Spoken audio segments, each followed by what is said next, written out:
What's going on, everybody? Welcome back to the Scale News Update. If you're not familiar with the show, this is where we talk about the news topics that happened in the scale world of RC over the past week. If you enjoyed the Scale News Update, hit the like button. Let's jump into this week's topics. First for this week, we saw a bunch of new releases from Proline. The first one being a 1/24 scale version of the very popular Cliffhanger body. This body has a pinched front, dovetailed rear, just nice high arches front and rear, good clearances, made to be a competition style body for the 1/10 scale. Now they made that for the 1/24 scale. They tried it with the Power Wagon. It didn't have the same popularity that it did in the 1/10 scale, but this one is a much better looking body than I think that Power Wagon was, at least on the initial release photos and information website, blah, blah, blah. But this one, popular. Even the first batch that hit the website looks like it sold out pretty quickly. So if you're interested in picking up one of those, watch the website, pick one up as soon as it hits, throw it on one of your possibly many 1/24 scale trucks. Also from Proline, we saw full details on the vehicles that we talked about last week. First up is the short course based or sized new style Bronco, 2021 Bronco. This thing looks really good. The version in the photos is styled after some of the Team Fun Haver vehicles, and possibly the one that ran in Baja. Again, just a really well proportioned and just a fitting looking body to short course. Now, that is not easy to do. Short course bodies often look super bloated and out of proportion. This one, pretty solid job. Really like where this one's going. I'm sure that these will be popular, as well as the new Broncos are all the rage, as they say. And lastly, we have one that's more of a roll of the dice, I think. This is that Proline GMC Sierra 3500 dually. We saw just a teaser photo of this last week. Full details of this now. It is a single cab dually pickup truck. I wonder how popular this will be. Obviously, there's not really all that many dually platforms in the scale world. You have to create them. They look a little bit funny with the tires that are available. I'm sure that won't stop people from still doing it. I've seen it done with bodies that weren't made to be dualies anyway. So this one, definitely something that's a little bit more of a risk, I would say, as far as like, will it sell in comparison to the volume that they sell some of these other pretty popular bodies at. But nonetheless, there's definitely going to be some people that are into this, are looking for this, especially just this model year style of GM pickups. If this is the type of body that interests you, drop it in the comments below. Be interested to hear how many people are really after this style. And one more body to discuss for this week is a no prep body. And this is from Drive RC, one of the smaller producers of Lexan bodies. And this one is a G body, a Monte Carlo. And this one, again, done pretty well. We've seen a couple of other G bodies released, but this one looks pretty solid as far as, again, proportions, especially since it's going on a drag car, a little bit wider oftentimes, and again, a little bit harder to just nail the look of, but they appear to do a pretty good job with this one. I believe the last one from Drive RC that we discussed was their Catfish Camaro. Not a ton of options from them, but when they do, they're options that you don't necessarily see in other places. Crank up the turbo on your ESC, paint this thing all black, call it a Grand National, you're off to the races. I don't know if Drive RC has a website, but I'll link to their information as well as links to the rest of today's stories in the description below. Today I saw a new release from Capo. If you're not familiar with Capo, they make a small number of very expensive and differently constructed vehicles. Generally cast metal body panels, kind of realistic styling to a lot of the components. They definitely kind of go after a different market. And today I saw the release of their new Cub II. This is like around an 18th scale Jeep. It does have a metal cast body like we've seen in previous models of theirs. This one, it's got a lot of features in the transmission with dig and two-wheel drive, four-wheel drive, bunch of that type of stuff. Again, all metal construction, including all of the body panels, the axles, middle metal wheels, the whole deal. But again, like the rest of theirs, fairly expensive. This, again, 1/18th scale. I emailed to inquire about the price since it's not listed specifically on the website, and they got back to me already. They offer it 3 different ways depending on what level of things you want included, such as some basic electronics or all of the electronics or no electronics. If you get it with nothing extra, just the vehicle kit itself for the 1/18 scale, the list price is $880. Does look like you can get a limited time discount and get this thing for $710. But if you go all the way up to getting all of the electronics needed for this, all the little servos for steering and shifting, all of that, then the list price is $1,110. Again, 1/18 scale. But for a limited time, you can get this for only $940 if you act now. Operators are waiting. Shipping and handling is an extra $60 though, so make sure you're ready for that, and a 5% PayPal fee, which 5% adds up on these trucks. So be prepared for another $100 and some odd on top of just about any of them that you choose.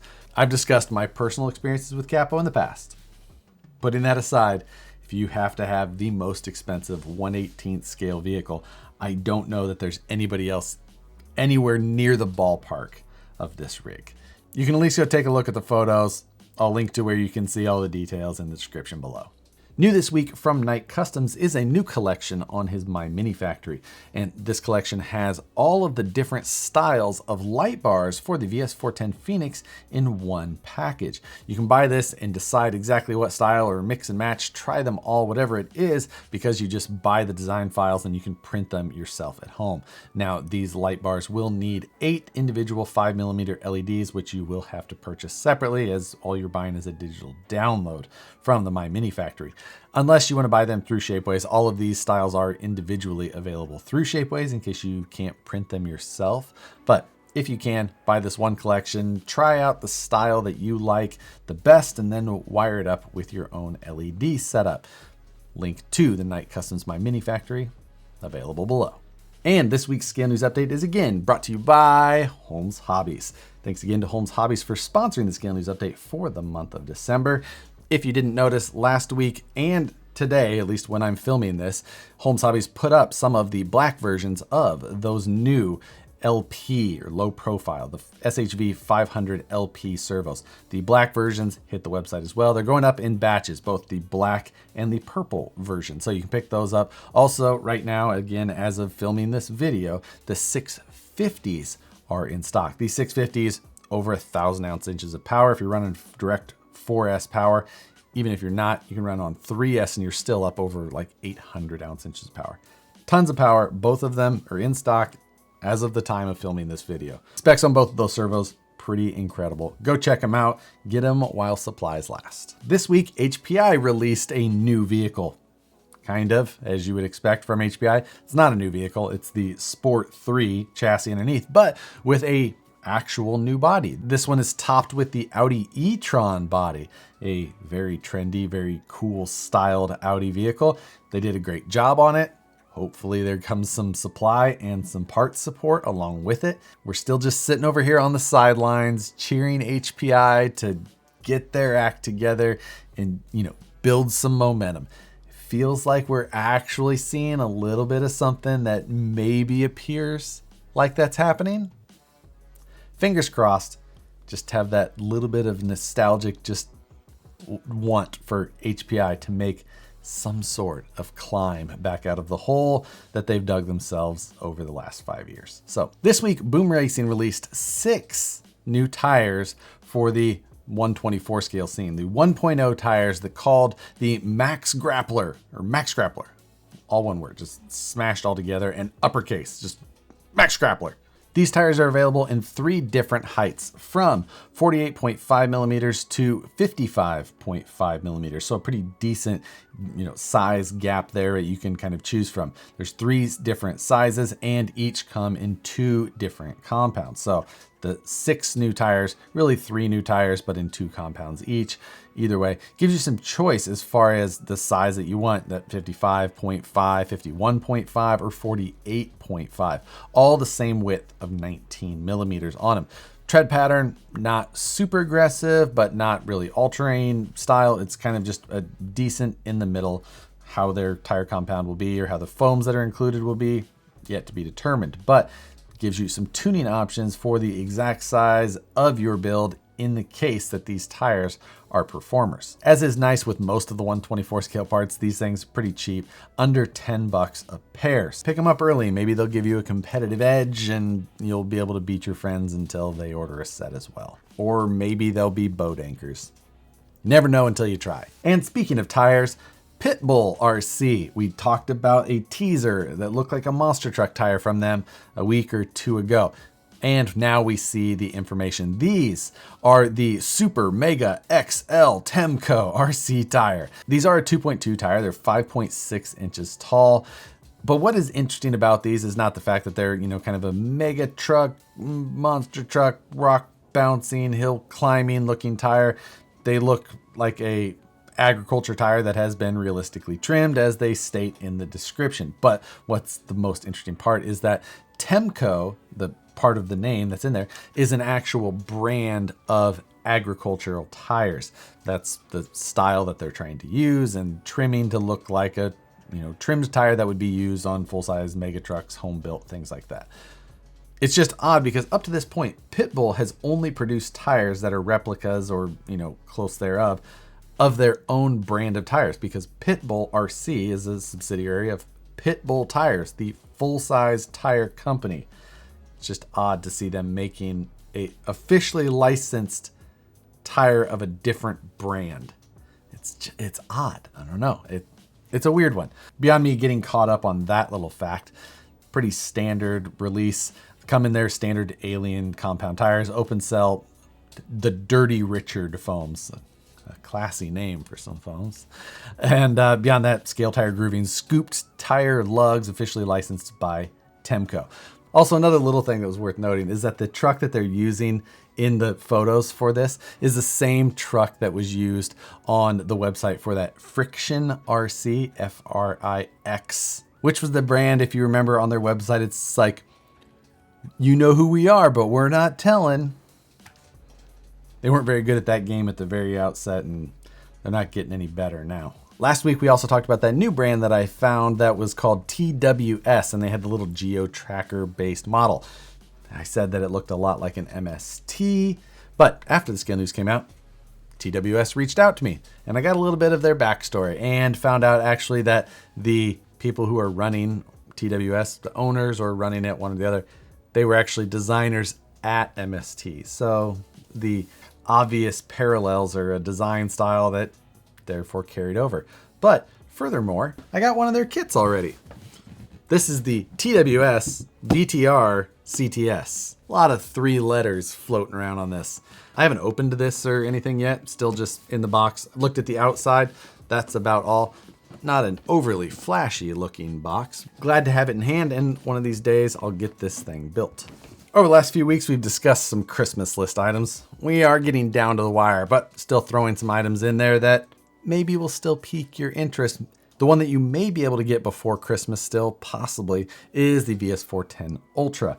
Right now, if you buy a VS410 Ultra, either the clear or the black version, you get your choice of color of Method 105s to go along with it. Any color you like and hubs are included. This is good until the end of the year. Capitalize on that if you're thinking about picking up a VS410 Ultra.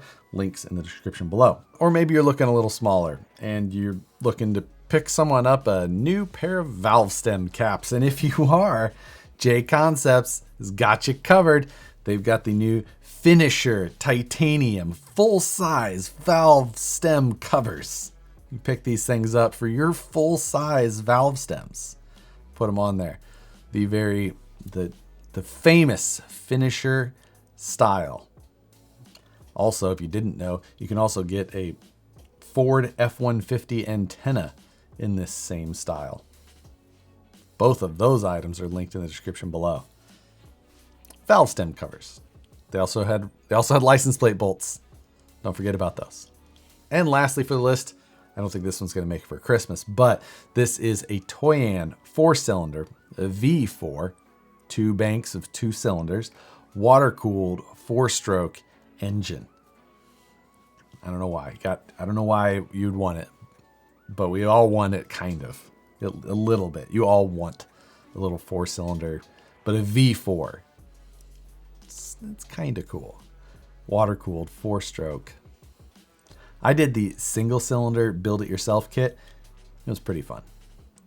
I haven't used it. It probably will never get used. It's useless to me, but it was a fun kit.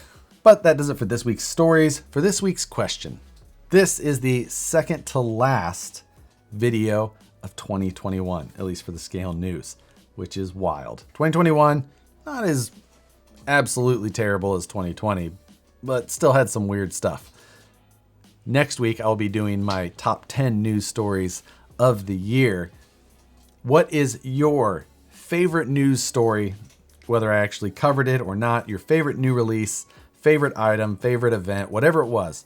What is your favorite story of the year? Put it in the comments below. As always, I appreciate the comments. It's my favorite part of these videos is reading the comments to them. So thank you guys that participated in those throughout the year and before. This is like we're coming up on 200 episodes of the Scale News. How is there this much stuff to talk about? But as always, thanks for joining me here on your Tuesdays for the Scale News update. Hit the like button if you enjoyed it. Subscribe if you're not already. Hit the notification bell so you see the videos as soon as they get uploaded. Thanks again for watching, and we'll see you on the next one.